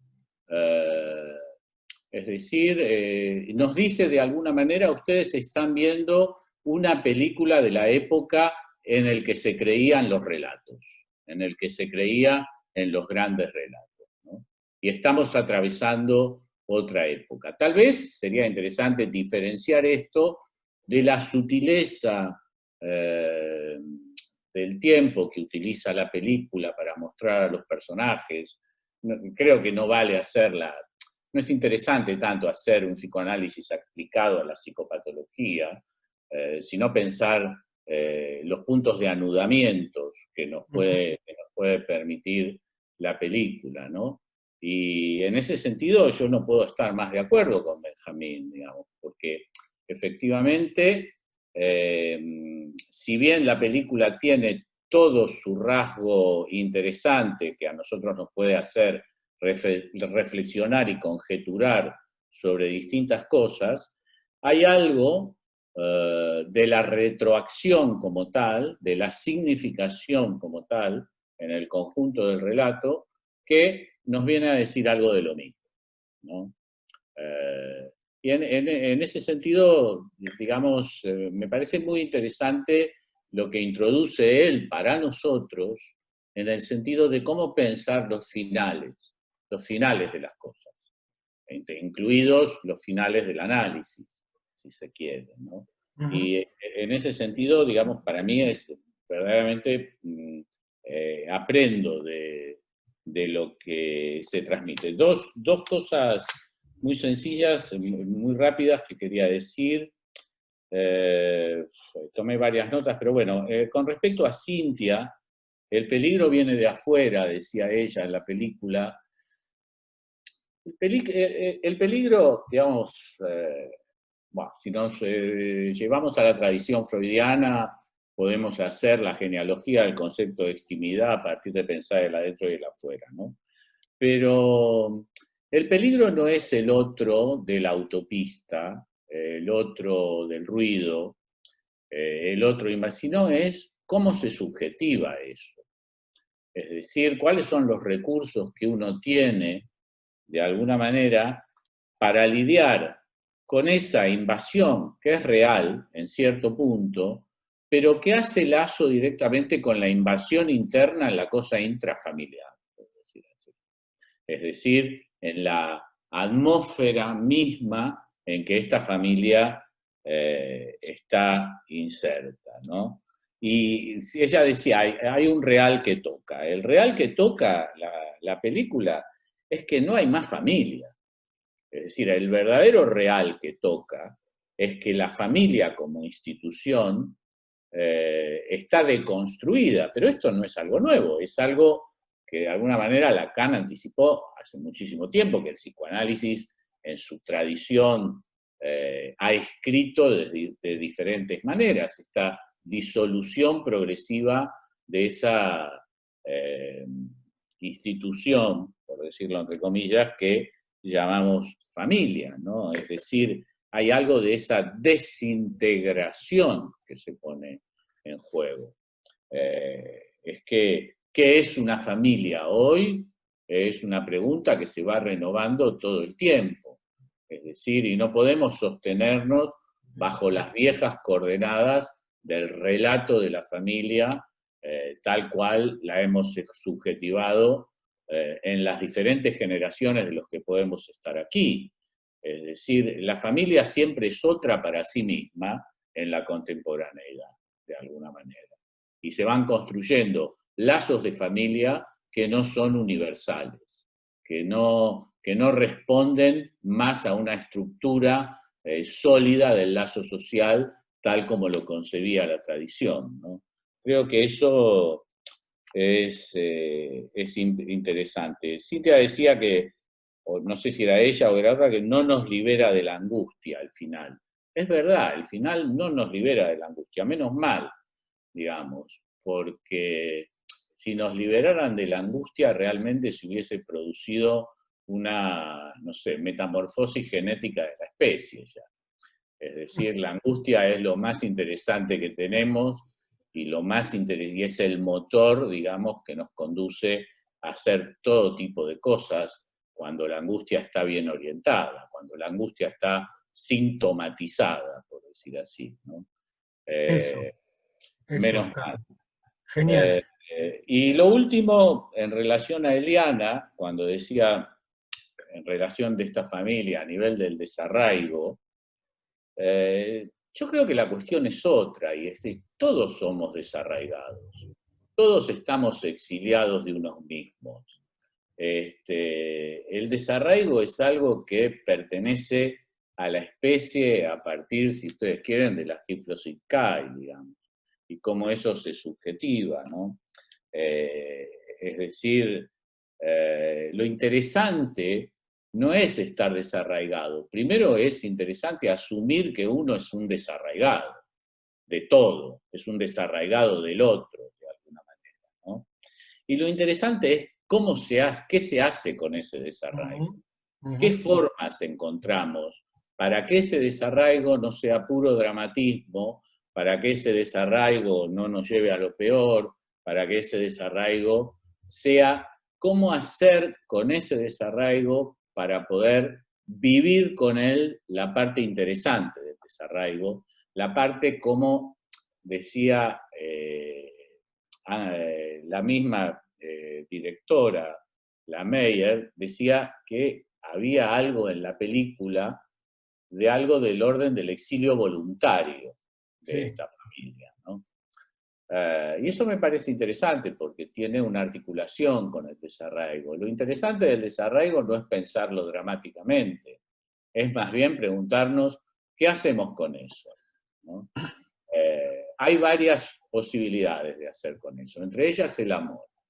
El amor en el sentido entendido después del amor ideal, del amor romántico, es decir, pensar en la contemporaneidad las posibilidades de un nuevo amor, el amor de los desarraigados, por decir así, ¿no? Gracias. Construir algo de esto. Gracias, Oscar. Me parece hermoso concluir por ahí. Benjamín, ¿querías agregar algo? No, le agradezco la precisa exégesis a Oscar y les agradezco a ustedes por esta velada de cine y psicoanálisis, y ojalá nos invite a pensar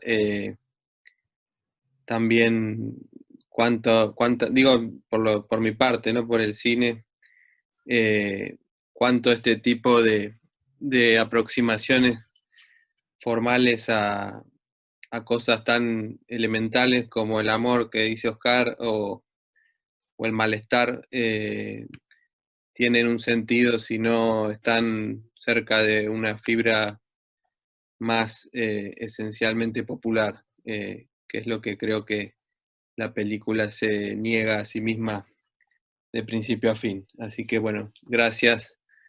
Bueno, de todos modos, me parece que podemos pensar que quizá Úrsula Meyer o algunos cineastas pueden tener ciertos enclaustramientos y los psicoanalistas podemos tener algunos enclaustramientos para leer alguna película o alguna producción del arte, pero me parece que es interesante lo que tomaba Oscar respecto del análisis. Me parece que todo análisis lleva a un cierto desenclaustramiento de la vida, del sujeto, a ubicar ese desarraigo y a salir por una salida de la invención novedosa o por el amor, en el mejor de los casos.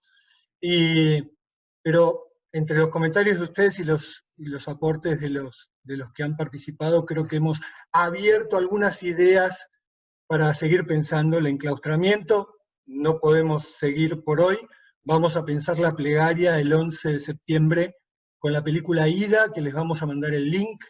Les agradecemos enormemente a Benjamín lo que nos ha enseñado desde su campo, a Oscar todos los comentarios y a todos los que han participado. Gracias, es una alegría estar aquí con ustedes conversando sobre cine y psicoanálisis. Hasta la próxima. Buenas noches, muchas gracias. Gracias, Oscar, gracias, Benjamín. Hasta luego.